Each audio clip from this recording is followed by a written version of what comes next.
Geoengineeringwatch.org is working directly with the globally recognized environmental agricultural testing institution that we are keeping anonymous for the time being.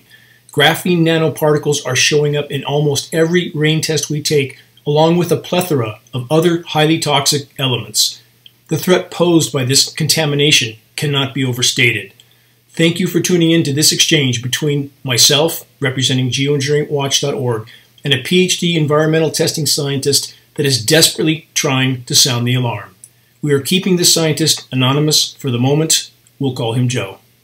In your circles of academia, I'm not diverging on the subject, but I want to add light to this. Have you not had with specific issues, and this being one, almost a complete resistance by your colleagues to even look at credible data? Is that not true? Oh, yes, that's totally true, Dane, and I'm glad you brought this up because I also was going to change the direction here to academia for a little bit because it reminded me we got to go back to the graphene because there's a point there that we have to connect. The academia, we talked about this briefly in our first conversation we had on the air a couple months ago, but you know, academia, they will do anything to not look at the truth. I don't know why. I think it comes to training because when you think about a professor, a PhD, you think as a really, really intelligent, really smart person, and that's not true. And I know my colleagues that hear this will be mad at me for saying this, but the PhD level is just somebody that is very, very capable, highly effective at doing what they are told. Not think on their own, doing what they are told, because that's how a PhD program works. You have an advisor who will tell you what you need to do to get your degree. You do what you're told, you get your degree. You don't do what you're told, then you will struggle throughout your whole program. You might not get your degree, and you might get it. It depends on what you're really fighting against. And now what happens is, whenever you become a professor and you're working at a university, you have to come up with funding to do your research, to pay salary, to pay your grad students, who you're going to tell them what to do, and they will have to do exactly what you tell. And they will be doing the work that the grant's paying for. Now, to get the grant, you have to go to the government agencies. Now, the government agencies are telling you what you can study, what you cannot study. And it links back to what we just talked about, how EPA is hiding what they don't want us to see, and they're only evaluating what they know is not going to show any issue. And it's the same with research. We cannot do the research that we wanted to. Back in the 80s, 70s, 80s, the researchers, they had much more freedom. They were giving money from the government to do whatever they wanted to do. And I think that's why you have people that developed the GMO crops that today are killing us, developed all those pesticides that we are using, developed some good things too. But the majority is there was free money and they could do whatever they wanted to do. Unfortunately, most of their work has been done for bad and not for the benefit of society. And that's how it is today. They shut off all their free money. Now you can only get money to do what the government's telling you can do. So you can no longer go against the government because once you try to do that, your funding is cut off and then you don't make tenure, and you become what happened to many other faculty colleagues that try to expose an issue that the government doesn't want to expose. They end up fired, they end up having their name. You really become, an exile, so you are not really part of the community anymore because you went against whatever the government wanted you to do. Does that make sense? It does, but to clarify this, that the entire so-called science system, with few exceptions, has in many ways become a malignant cancer. And we're trained from birth to blindly believe the so-called experts in every arena. Don't question the experts. That's what we're taught. And yet the experts are simply doing what they're told by their paymasters. And that's the core of this malignant cancer, the money printers. Many people ask, well, who's paying for this? And people who ask that question don't typically know how the entire monetary system works. We have private central bankers printing whatever they want out of thin air, and that controls everything. What most don't know about the monetary system is that we have private central bankers that run it all. They run the matrix. And because these private central bankers can print whatever they want for whatever they want, they own militaries, thus they own countries. So we don't have countries with governments. We have governments that own countries. Indeed, above that, the private bankers who own the governments who own the countries. That's how the system works. That's what most people don't know. So again, when we have so-called experts that are willing to do, say, conclude, and publish studies that are whatever they're told to do and publish and say, that's a recipe for near-term self-annihilation, and that's exactly where we're headed. And if we look back at the examples of, again, what's happening on our planet right now, what I would argue, again, mathematically and statistically, the single greatest and most immediate threat we face is what's happening in our skies, because, and that's, I caveat that with short of nuclear cataclysm, but even in that case, when we have climate engineering not only ubiquitously contaminating the entire planet, not only disrupting the hydrological cycle, not only it's destroying the ozone layer as well, the protective layers of the atmosphere, and let's weave that into the nuclear cataclysm. Without protective layers in the atmosphere being adequate, we have a large solar flare, a coronal mass ejection, like the Carrington event in the 1800s, and that shuts down grids all over the world. Now we have nuclear plants that can't cool themselves. Now we have Fukushima times 1 or 2 or 300, game over.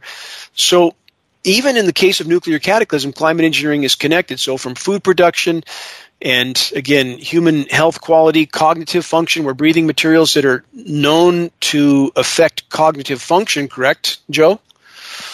That's correct, yes. In the case of aluminum, yes, go ahead. Yeah, and you know, like you said, the academia, I try to bring this issue to academia, some of my colleagues, and they don't talk about it. They don't think it's happening. They don't think anything is being spread. Whenever they see a contrail, they see just as a contrail. They don't think it's a jet spraying, and there's nothing you can do. I try to show them some of your materials, and they don't even want to look. They think it's just a big joke. So it's really sad to see the direction that science has taken when so much good could have been done. And you know, and to one point, Dane, it's amazing to see that we have the capability of controlling the weather on a planet, but it's disheartening to see that we are using that for the negative applications of this technology. Again, not saying that it's good and should be done, but it's amazing that we can do it, but we are doing it to kill ourselves. It is, and again, yes, they can disrupt the weather, and they're good at causing specific disruptions, and through their lens, they would see this as a control of the weather. But in fact, the systems are so complex that they are, in essence, just disrupting the entire system, damaging the entire system irreparably in many cases. And what we have in the regard to the academia, when there's specific data that they don't want the public to know, just like the EPA individuals I mentioned earlier at the Capitol. Again, I've had private closed-door meetings with these people arranged by congressional reps. I've had a private closed-door meeting with Governor Newsom and his top aide. The entire system is designed to mask these threats from the population until we hit the wall at full velocity, and the public is pacified into thinking that someone somewhere is looking out for them, and that couldn't be further from the truth, could it, Joe? No, we could not, Dane, and that's very disheartening because that's not what science was developed for. Let's get back to that endocrine disruptor system and pollution of water and all of that. What scientists are now doing, look at this. I don't know if you're aware of this, but this is insanity at its best.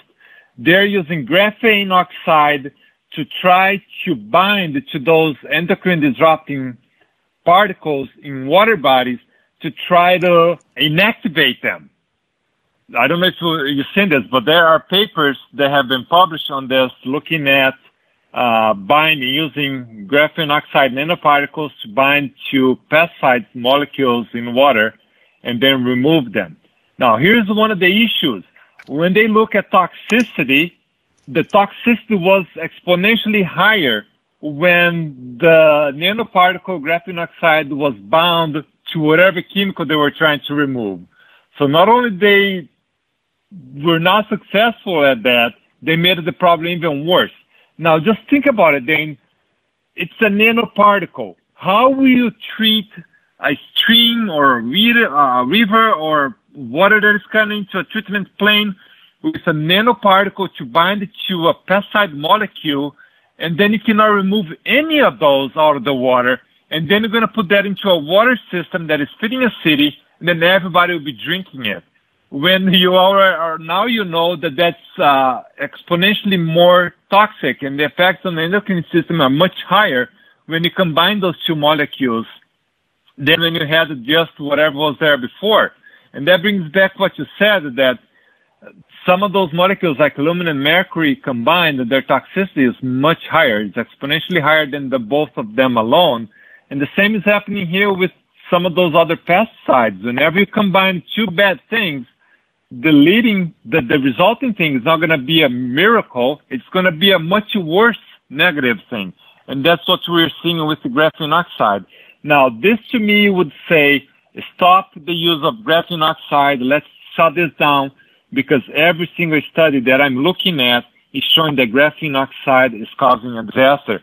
For example, there's another study that they looked only at the graphene oxide in combination with, there's a particle that's called, a compound that's called polyethylene glycol. And they combine that polyethylene glycol with graphene nanoparticles. Now, what they found, you're going to be shocked at this, and what they found is when they use this material, this graphene oxide nanoparticle with polyethylene glycol, now this thing broke the brain-blood barrier. You opened up the pores, and now this compound now can reach the brain. Not positively, not having a positive effect, having catastrophic effects. Absolutely. And this is what we're dealing with, is, quote, Frankenscience now across the board. And we have a public, again, that's been trained from birth to blindly believe the so-called experts. It's parroted every single day on power structure controlled mainstream media. They're also used for biological carriers. And at geoengineeringwatch.org, we have found the science study advocating for graphene nanoparticles to be used in artificial ice nucleating cloud seeding operations. And indeed, you have found graphene in most of the last 100 precipitation tests you took. Does all that connect up? Is that all correct? It is, Dane, and isn't it great that we see all these negative consequences of graphene oxide, and now we are all breathing. Every breath we take, most days, are contaminated with graphene oxide. Who knows what it's doing in our system? On top of everything else. Complete insanity. It is. Back to the agricultural production, the crushing of crops, which we are seeing consistently. The weather mayhem in various forms hitting crops at their most critical window of production and growth, whether it's massive hail damage, flash drought, or flash flooding, immense heat waves. So we just had over India, we had a massive high-pressure heat dome that is exacting the signature of ionosphere heater installations like HARP in Alaska. Again, for those that don't know what an ionosphere heater is, this is not speculation. This technology is not disputed. Ionosphere heaters are ground-based radio frequency microwave transmitters that cause an electrical chain reaction in the ionosphere that heat it to immensely high temperatures, pushing the atmosphere up and down. The downward push creates a high-pressure dome, and India just had their wheat crop at the most critical time fried. In fact, India was expecting to have a bumper wheat crop that they said was going to make up for some of the losses in Ukraine, and at that most critical window, their crop was crushed with a high-pressure heat dome. And we see this again and again and again, one form or another of weather mayhem, crushing crops on top of all the crop damaging factors we've already discussed, on top of the fact that the crops that are yielded are far less nutritious, far more toxic.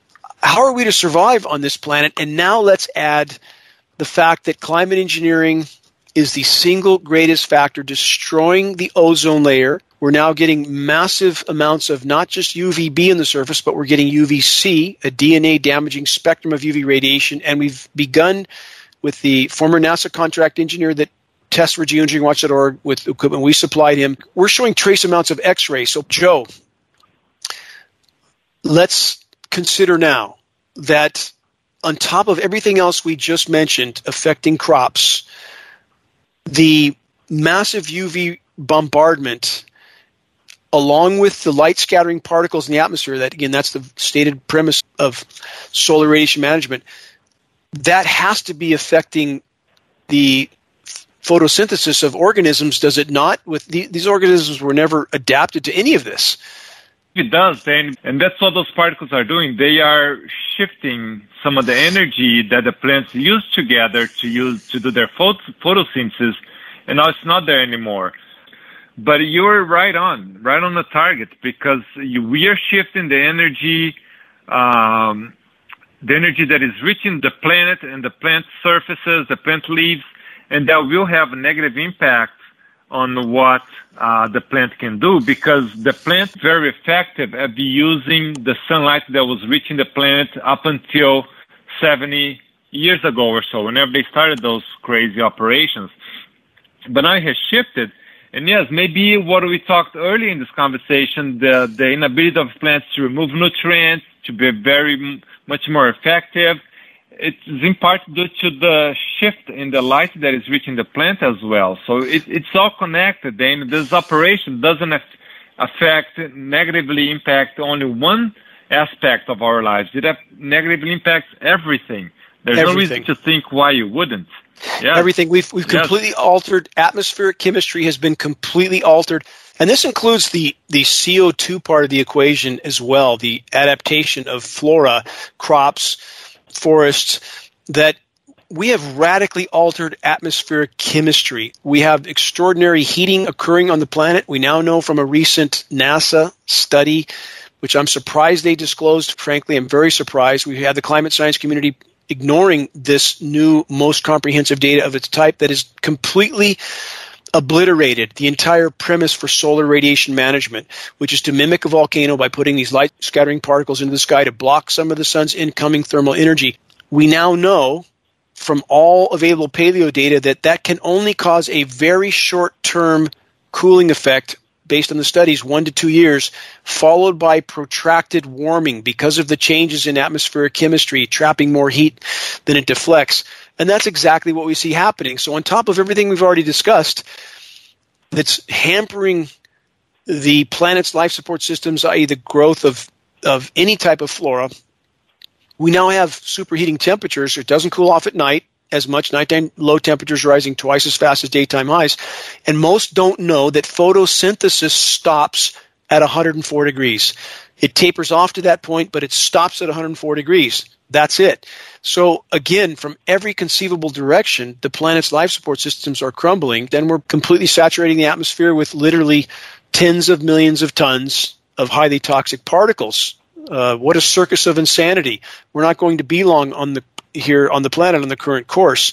And you know, Dane, one of the other things is it's all due to technology. And it's amazing that technology is a problem. And then there was a survey that was done I think it was in the entire United States, where they were talking to farmers and talking about the issue of herbicide-resistant weeds.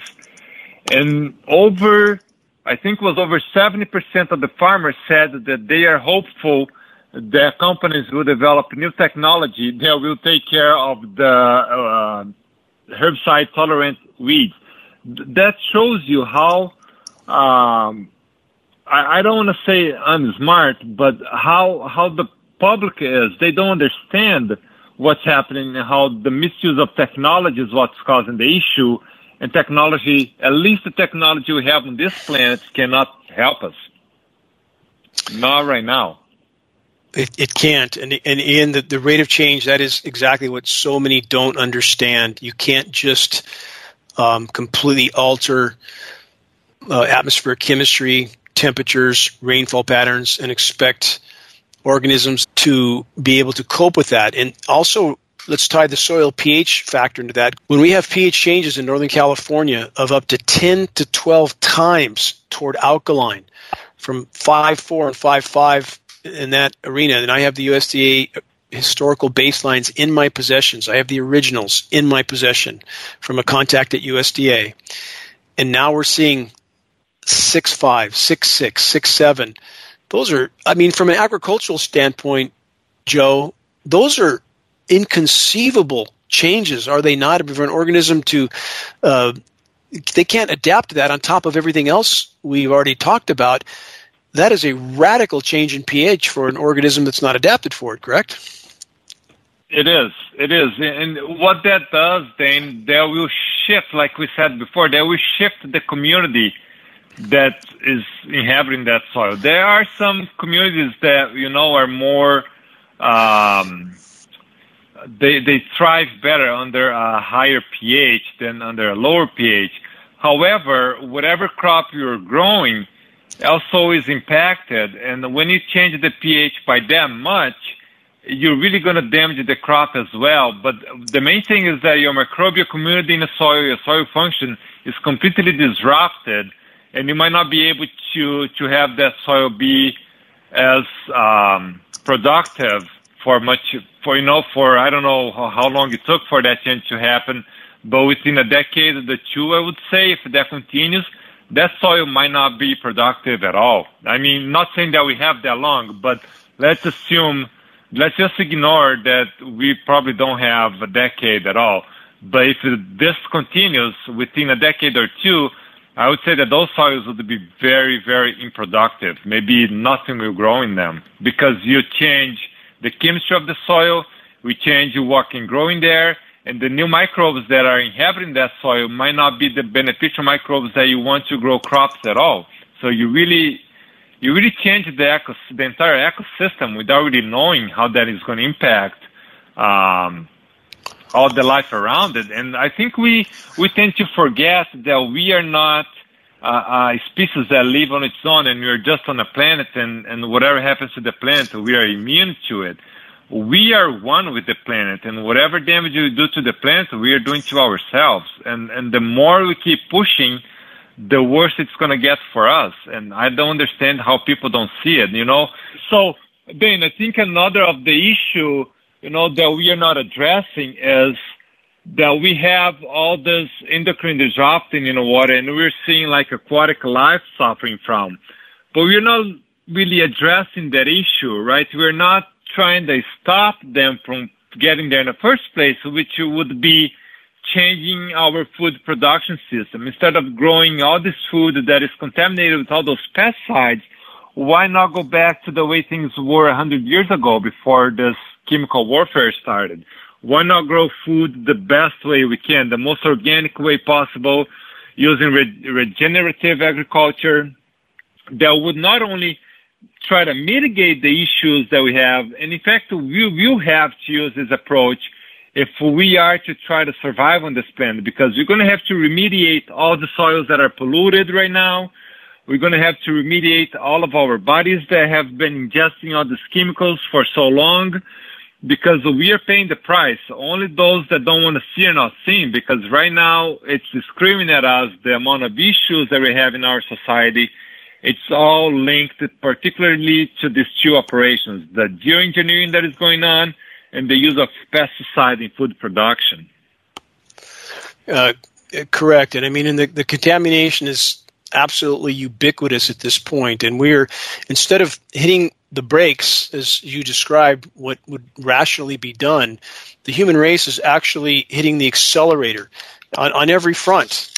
And this is important for people to understand. You can't look backward at the path we have come and how long it has taken to get this far into a hole and expect that to continue at the same rate. The equation has already become exponential to a degree that can scarcely be imagined. So again, you can't look backward at a graph and project that forward, because it's like the fuse on a stick of dynamite, that the fuse burns at a certain pace, but once it hits the dynamite, that's the end. And that's the point we're at, I would argue, right now.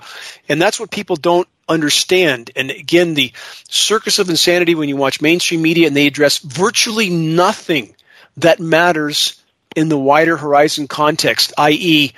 the existential threats that are closing in on us all from every conceivable direction. And when we have the whole climate science community talking about spraying particles in the sky that they say would stay up for 1 to 2 years, that is an absolute blatant, glaring lie of inconceivable proportion. I've worked with a polymer chemist that based on the actual altitudes that we see them dispersing at, which is generally in the troposphere, the polymer chemist that I work with estimated descent times of these highly toxic particles that could be as fast as 12 to 24 hours. That is why they are having to dump so much into the skies, because it doesn't stay up there very long, because they can't carry it as high as they propose to carry it, and they pretend that what's happening is not really geoengineering because it doesn't fit their definition of geoengineering, therefore it can't be happening, even though we see it with our own eyes. And as the atmosphere heats up, and it's heating up radically fast, we are hearing from pilots telling us that their planes, in the case of private Learjets, have been forced into autopilot descents, emergency descents, because the air was so warm, over 40 degrees above where it should be. This is above 40,000 feet. That air was not dense enough to even carry that aircraft. That's how severe our situation is. And that's getting worse by the day, and we, in fact, are seeing them spray at lower and lower altitudes. Is this why? And that makes the descent times even quicker. That means they have to spray even more to accomplish their objectives. And I want to stress that there is nothing benevolent about climate engineering. It's about power and control. It's about masking the severity of damage already done to the planet, largely from these programs, or in many ways from these programs to begin with. Is that not the true definition of insanity? Doing more of what you've been doing to try to cover up the damage of what you did in the first place. I don't know if that even makes sense, but that's what's happening. It does. And so, yes, it is, Dane. It's insanity at its best. It doesn't make any sense to me to think that. Anyway, the people participating in those activities, Dane, I don't understand how they don't see what's happening negatively and they don't link things together. I think that we have been poisoned to such a degree that majority of the population cannot comprehend what's going on. They cannot connect the dots. It's impossible for them to understand it. There was a report that showed that we are ingesting the equivalent of a credit card in plastic every week. Whether you like it or not, you're ingesting those things in the food, in the water, in the air you breathe. Very, very important point. We have found surfactants in precipitation testing. That's correct. True. It's surfactants. We've found those. We know that to be a part of the climate engineering mix. Surfactants are what makes soap. For those that don't know, surfactants are used in the dispersion of these particles to keep them from coagulating, to keep them from sticking together. So that's why you see foaming rain running off in sometimes gutters and on streets. It's foaming like it's got soap in it. Those are surfactants, part of the climate engineering mix. And two, on the polymer fibers that are now showing up everywhere. And now we know they're showing up in actual precipitation events in Antarctica, most remote places on the planet. And we know that the polymer fibers are named in climate engineering aerosol operations. And so we have the so-called climate science community blaming all of this on the degradation of plastic in the environment, which is a massive problem. I'm not denying that. But the fact that these polymers are showing up in every bit of precipitation everywhere in the world, even the most remote places in the world, match climate engineering patents. Why would we think, when these appear to be manufactured particles, not just decomposition, but manufactured particles, of course we would conclude logically they're coming from climate engineering operations. And yes, we're absorbing an immense amount of this toxin on top of everything else we've already discussed. So, Joe, your assessment as a PhD scientist, based on everything you know, if we remain in the current course, we're not going to be here much longer. Is that not true? We are not, Dane, and even if for a miracle, if we continue doing what we are doing, I think in a few more decades, the human species is going to be unrecognizable. I think the intelligence is going to disappear. I don't think we can be the species we are today in 20 more years if we continue what we are doing. I don't think so. If we look at trajectories, though, statistical trajectories of the planet's ability to support life, based on the best data we have, if we remain on this trajectory, because of the feedback mechanisms, of which there may be as many as 50 right now. That's the frozen methane deposits that are thawing and entering the atmosphere. That's the loss of albedo, the ice deposits that normally would reflect sun. Now it's absorbing sun. Again, there's about 50 of these types of feedback loops in full swing right now. If we look at those trajectories, based on statistical data right now, and we've already lost 80 to 90% of Earth's insect populations, plankton down about 70%, wildlife populations down 70 plus percent. We're looking at all this converging in the next few years.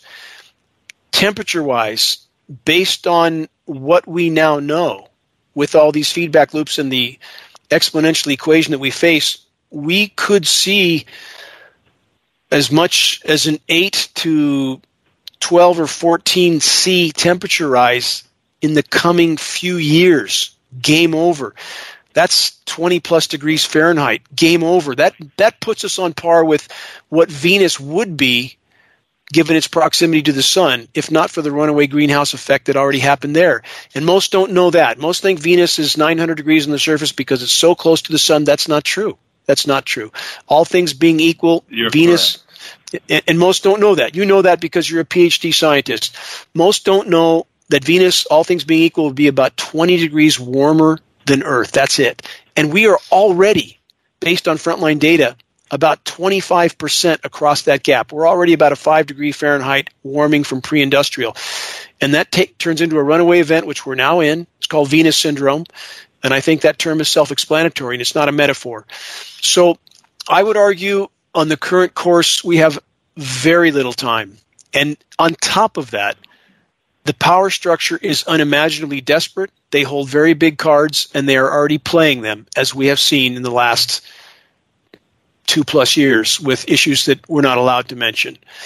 And I'll let the listener fill in the blank on that. So, Joe, I'll look forward to a future conversation and an update addressing the issues, but we know to summarize all this based on the internationally recognized agricultural research institution that you work for and with, that it appears, based on the amount of tankers that we know that the U.S. military has, and for the record, the U.S. military has 3 times more tankers, aerial dispersion tankers, than all other militaries in the world combined. Think about that. We know they're leasing at least 400 commercial carrier aircraft with commercial markings. That's the Department of Defense leasing those. So many aircraft in the skies, dumping so much materials that, based on calculations that were taken from rain tests and the quantification of that material, it appears tens of millions of tons are being dispersed globally annually. That's correct. And to be conservative, right? We want to be very conservative here. Correct. Because we are not measuring the entire planet very conservatively. There is, I would say that we are, just if you look at them, they're not only using aluminum, strontium, barium. I suspect that they changed the mix, and I think you've been talking about aluminum so much that they have changed. So I think they're using the minimum that they can get by with aluminum, but they are putting other things in the mix. There are other things that we have measured that are even higher than those. So I would say that it's a few 100 million tons of material that is being spread on the planet right now. Inconceivable. 100 million tons. Inconceivable. Now, I don't know how they can do it, Dane. I don't know how they can do it with the aircraft. It's probably combining the entire planet's fleet that can be used for this. That's how they do it. They are. And we know, for listeners that don't know, for example, in the case of a KC-135 military tanker, that can carry up to 100 tons in one payload. So that's how they do it. With aircraft that can carry inconceivable amounts of material into the sky and flying multiple flights a day, that's how they do it. And the paradox is that all of those flights by themselves do immense damage to the atmosphere. And lest I forget, a final point that we don't know in any given moment what they're dispersing. And we see it, as we've discussed off the air, Joe, that in the fall rains happening since 2010, we see what appears to be a defoliant being sprayed because we see the deciduous trees, the leaves on those trees within a few days of specific rains in the fall, those leaves dry up dead, stone dead, and hang on the trees for very extended periods of time, sometimes all winter long. If they're in a sheltered location, the wind doesn't blow those dead leaves off. That's not nature. That is not nature. That's not a natural leaf fall. So at any given moment, we don't know what they're spraying on us. Why would we think that there's not biologicals involved with this mix? So bottom line, if we can't breathe without facing this threat, we're in a fight for life. I would argue that that is the absolute case. We're in a fight for life right here, right now. We have to prioritize. What's happening in our skies is the single biggest hole in the bottom of the boat. It's the threat we cannot hide from anywhere on the planet. We cannot hide from this threat. So the bottom line is thank you for your courage in standing with us in this battle, Joe, and I'll look forward to future conversations and update. And in the meantime, I'm asking everyone listening to this exchange, please know that we are not helpless in this battle, but it's up to all of us to share credible data from a credible source. Printed materials are extremely helpful. You can find those on the homepage of geoengineeringwatch.org. Please arm yourself with data or share from the homepage of geoengineeringwatch.org. Share links with authors of environmental articles, elected officials, agencies, groups, organizations. Send them a link and a message saying, please tell the truth. Address this issue while we can. We need all the help we can get. Until our next post and a follow-up on this conversation, this is Dane Wigington with geoengineeringwatch.org. And Joe, if you have any final statement, I want to say thank you so much for joining us. Oh, thank you, Dan. It's always a pleasure to talk to you, and hopefully we can stop this and try to remediate what has happened to the planet. Hopefully we still have time to save at least a little bit. If we can free the planet from this straitjacket, a toxic straitjacket, and allow the planet to respond on its own to the damage done, I would argue mathematically and statistically that is the greatest leap we can take in the right direction, and that's worth fighting for with every fiber of our being. Thank you again for your time, Joe, and my gratitude to all those listening, every concerned, caring, and dedicated activist and individual that's helping us to move this fight forward. This is Dane Wigington with geoengineeringwatch.org.